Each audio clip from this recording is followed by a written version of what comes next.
Hey pumpkins, I hope you're all doing well. It is that time of year, autumn is here again to show us how beautiful it is when we let things go, and I am here to show you my ultimate autumnal warm black smoky eye. I know to a lot of people a black smoky eye is super scary, but it doesn't have to be. Starting with brows already done, I took the PLouise base in Room 2. If you've seen any of my other videos, you will know this is my go-to eye base. I absolutely love it. I very rarely use anything else, as it just does exactly what it's designed to do. It gives incredible shadow payoff, and it just really is one of the best eye bases, if not the best eye base on the market in my opinion. With the PLouise eye base, you're supposed to pat, in the words of Paige herself, with your flat brush until your eye base is matte, but I like to take a slightly fluffier brush and pat it in with that, as it seems to sort of buff it down to that matte finish a little bit quicker, and I'm all for time saving personally. This step is optional, but I took the matte side from this Primark Liquid Shadow Duo in Smoke Out, so the matte black, and I applied that to my lid and edging up into the crease, just so I had an idea of where I wanted the black to end up. I didn't want to go too high with it and lose control of it, and then I just gently buffed the edges out and started creating that blown out beginning. This was a very sweeping eye look, and I wanted to start that straight away so I could follow the shape with the next shade, which happened to be Cinnamon. This is from the new Carnival Antidote palette from Be Perfect and Stacey Marie. I have strong opinions on this palette. I've spoke about them on my Facebook lives. I'm not going to go too much into them here, but I took the shade Cinnamon and started blurring out those edges with it.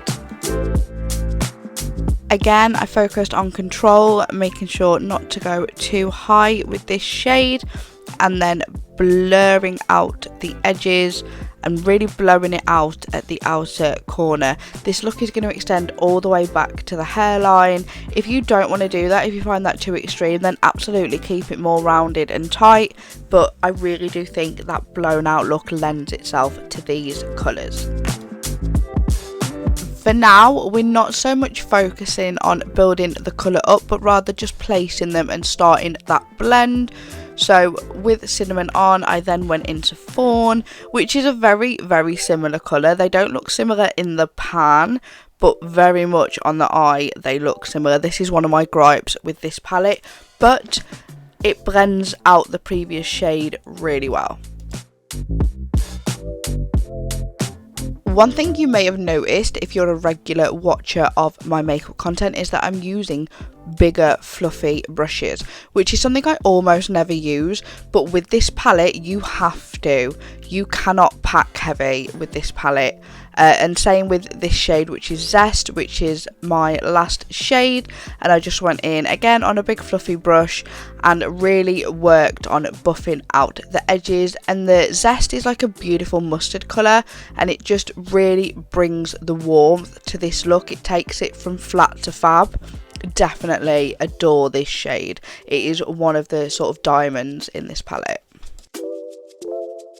And at the outer corner, we're just pushing that shadow away towards the hairline. We're not loading any more shadow onto the brush, we're just literally pushing it away so that it fades out super gradually. Now all of our colours are placed and we've started on our blending.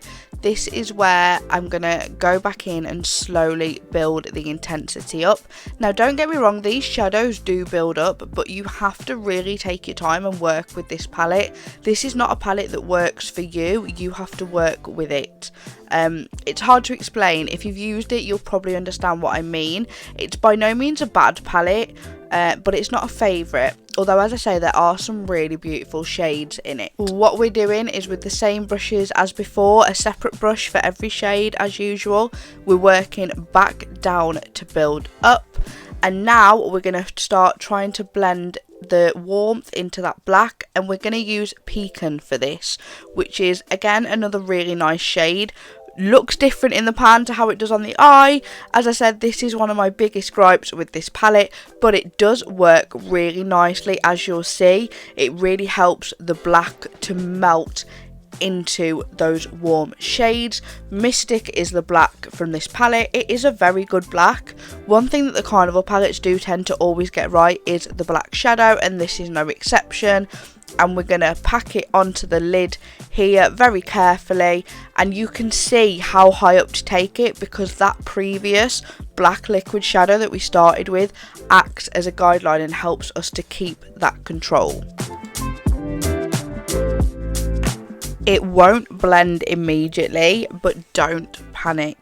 It will come together. You're just going to have to do a lot of back and forth between Pecan and the black, and maybe even a little bit of cinnamon like I'm doing here. Just go back and forth as much or as little as you need to get that perfect blend. Make sure the colours marry together and there's no steps. Here I'm prepping the under eye with that same PLouise base, but I'm doing it on more of a fluffy concealer brush from the off, just because it is thinner skin under the eye and you don't want to layer too much product there. To really get that smoky under eye, we're taking the Urban Decay 24/7 Glide On pencil in 0, which is the black, and I am smudging that all the way through the roots of the lashes. Quite bold, quite a thick line, and also adding it to the lower waterline as well. And these pencils are great because they blend out super nicely. I'm just taking the brush here that I had Pecan on and blending it out, but once they're set, they're waterproof, so they last incredibly well. Just make sure, as you can see here, you're using really small brushes under the eye. We don't want it going all the way down our cheek. We want to keep control of it, and just make sure to really marry everything together at that outer corner so it doesn't look like two separate, you know, bits of work. I just tied everything together with a bit more of that mustard shade Zest, and then for the inner corner we want to balance out the darkness with a nice bright shade. So this is Glisten, and I'm using a nice big brush to get some soft even coverage, and just look how much that opens up the eye. Of course, this look would not be complete without lashes. I mean, you can do it without lashes, you do you. But this is me, and I love a good lash. So after a good coat of mascara, I went ahead and applied the Unicorn Cosmetics Stormy Lashes. And I did this with my own lash glue from my own website. This is the Lockdown Lash Adhesive. It is latex free, waterproof, ophthalmologist tested, cruelty free, vegan, everything you could want in a lash glue. I also used my lash applicators and my mini lash curlers just to complete the look. Honestly guys, head over to LEANNEAUDREY.co.uk to get yours while they're still in stock, and you can thank me later. And then just like that, the look is finished. It is perfect for this time of year. So autumnal, so warm, so grungy. Perfect for going for, you know, a PSL or whatever your festive drink may be. I can't wait to see you guys recreate it, and I can't wait to see what you guys think. So drop your opinions down below, and I will see you in the next video. Take care guys.